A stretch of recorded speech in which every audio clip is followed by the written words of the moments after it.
आज मैं इस वीडियो के माध्यम से हिंदी व्याकरण के संज्ञा पाठ के बारे में बतला रहा हूं कि दुनिया में हम जितने भी चीज देखते हैं या अनुभव करते हैं, ये सभी हम संज्ञा है। इसको हम सभी को संज्ञा कहते हैं। इसलिए हम संज्ञा की परिभाषा दे सकते हैं कि संज्ञा किसी व्यक्ति, वस्तु, स्थान, अनुभव इत्यादि के नाम को हम संज्ञा कहते हैं। संज्ञा के 5 भेद होते हैं। पहला है जातिवाचक संज्ञा। जातिवाचक संज्ञा का मतलब है कि अगर कोई नाम कहते हैं तो उसके पूरी जाति का बोध होता है। जैसे गाय कह देने से गाय, चाहे वह भारत की गाय हो या दूसरे देश की गाय हो, सभी गाय का बोध हो गया। बूढ़ी गाय हो, दूध देने वाली गाय हो, सभी गाय का बोध हो गया। इसलिए गाय को हम जातिवाचक संज्ञा कहते हैं। उसी तरह से लड़का भी जातिवाचक संज्ञा में है, क्योंकि लड़का कह देने से सभी लड़का का बोध हो गया, चाहे इस देश का हो, चाहे इस गांव का हो या दूसरे गांव का, इस शहर का हो या दूसरे शहर का, हमारे देश का हो या दूसरे देश का। अगर जैसे कहते हैं पुस्तक, सभी तरह के पुस्तक का बोध हो गया।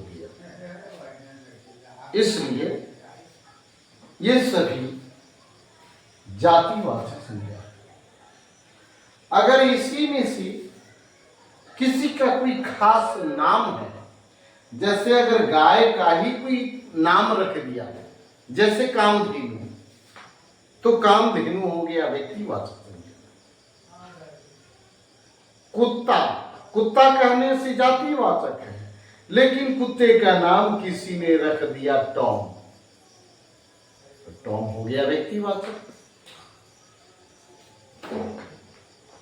हाथी जातिवाचक संज्ञा है, लेकिन हाथी का नाम हम ऐरावत रख दिए, तो ऐरावत हो गया व्यक्तिवाचक संज्ञा। नदी अगर कहते हैं तो जातिवाचक, क्योंकि हमारे देश की नदी हो या दूसरे देश की नदी हो, लेकिन गंगा कहने से बोध होता है केवल एक नदी का, इसलिए गंगा को हम व्यक्तिवाचक संज्ञा और नदी को हम जातिवाचक संज्ञा। पहाड़ जातिवाचक, लेकिन हिमालय अगर कह देते हैं तो व्यक्तिवाचक संज्ञा होता है। तो इस तरह से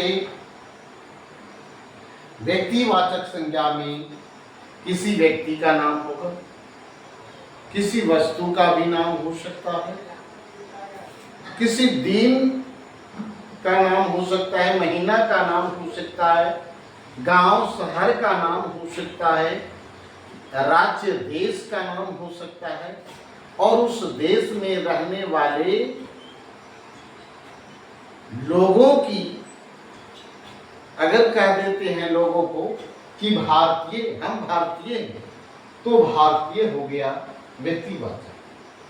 पर्व कहते हैं तो जातिवाचक, क्योंकि किसी भी समुदाय के पर्व को हम पर्व कहेंगे, लेकिन होली कहते हैं तो एक खास समुदाय के लिए होगा, इसीलिए होली को हम व्यक्तिवाचक संज्ञा कहते हैं। इस तरह से हम जातिवाचक और व्यक्तिवाचक संज्ञा को देखें। उसके बाद है समूहवाचक। अगर कह देते हैं कि चाबी का गुच्छा, एक चाबी से गुच्छा नहीं बनता, गुच्छे में कई चाबियां होती। बाजार एक व्यक्ति से बाजार नहीं बनता, बाजार में बहुत से व्यक्ति होते हैं। मेला में बहुत से व्यक्ति होते हैं। वर्ग में बहुत से विद्यार्थी होते हैं। आर्मी में एक सैनिक नहीं, बहुत से सैनिक होते हैं। इस तरह से हम देखें कि समूहवाचक संज्ञा में सभा, दल, गुच्छा, बाजार, वर्ग, इस तरह से हम बहुत से एग्जाम्पल देखें कि समूहवाचक संज्ञा का। उसके बाद है द्रव्यवाचक संज्ञा।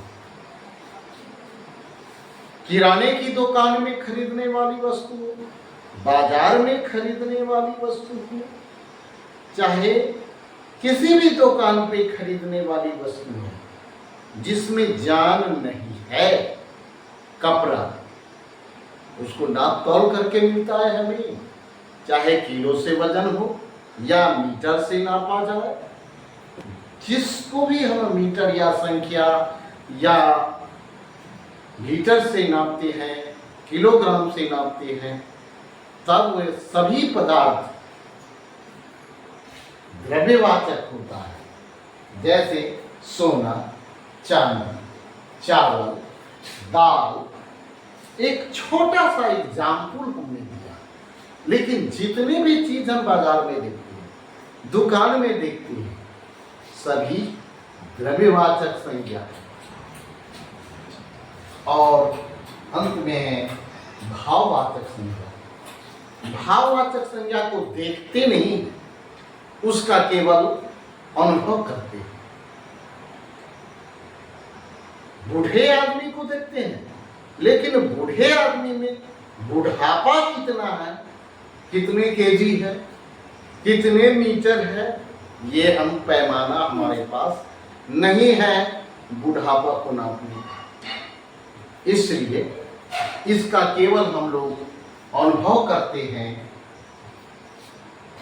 मिठास, चीनी में कितने मिठास है, गुड़ में कितने मिठास है, अलग अलग, लेकिन इस मिठास को नापने का कोई पैमाना नहीं। मिठाई में कितने मिठास है, इसको ये नहीं हम नाप सकते हैं कि निश्चित रूप से कि इसमें इतने मीटर या इतने केजी मिठास है।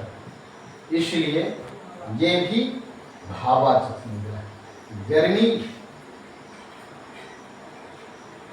गर्मी का हम लोग एहसास करते हैं, लेकिन इसको नापने का कोई विशेष पैमाना नहीं।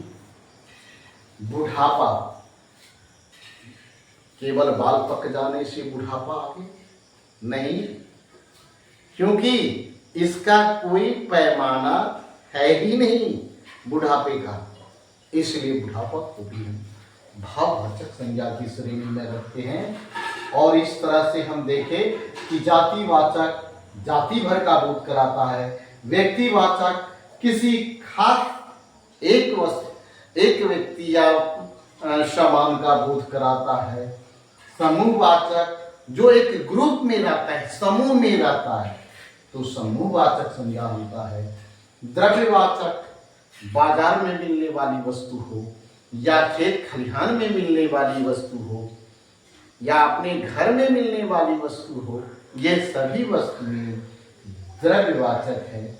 और उसके बाद है भाववाचक, जिसको हम देख नहीं पाते हैं, केवल उसका एहसास करते हैं, अनुभव करते हैं, फीलिंग्स करते हैं। इसलिए ये पांचों संज्ञा का हमने एग्जाम्पल दे दिया कि जिसे जाति भर का बोध हो जातिवाचक, जिससे किसी एक व्यक्ति वस्तु पदार्थ का बोध हो व्यक्तिवाचक, जिससे समूह का बोध हो उसे समूहवाचक, जिससे नापने तौलने वाली पदार्थ का बोध हो द्रव्यवाचक, और जिससे के गुण धर्म का बोध हो उसको नापने का कोई निश्चित पैमाना ना हो, केवल अनुभव किया जाए, वह भाववाचक।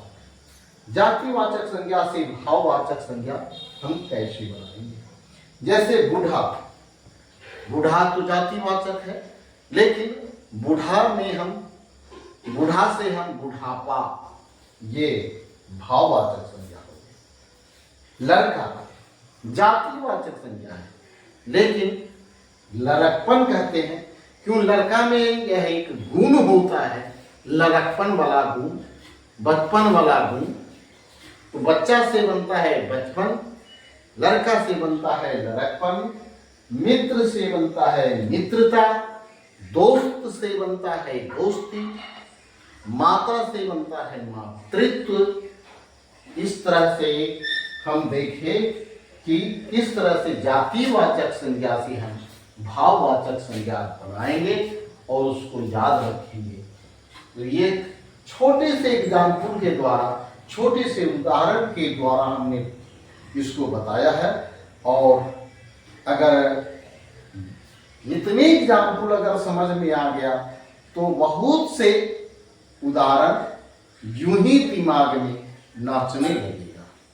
इन्हीं बातों के साथ आज का वीडियो समाप्त करते हैं। जय हिंद, जय भारत।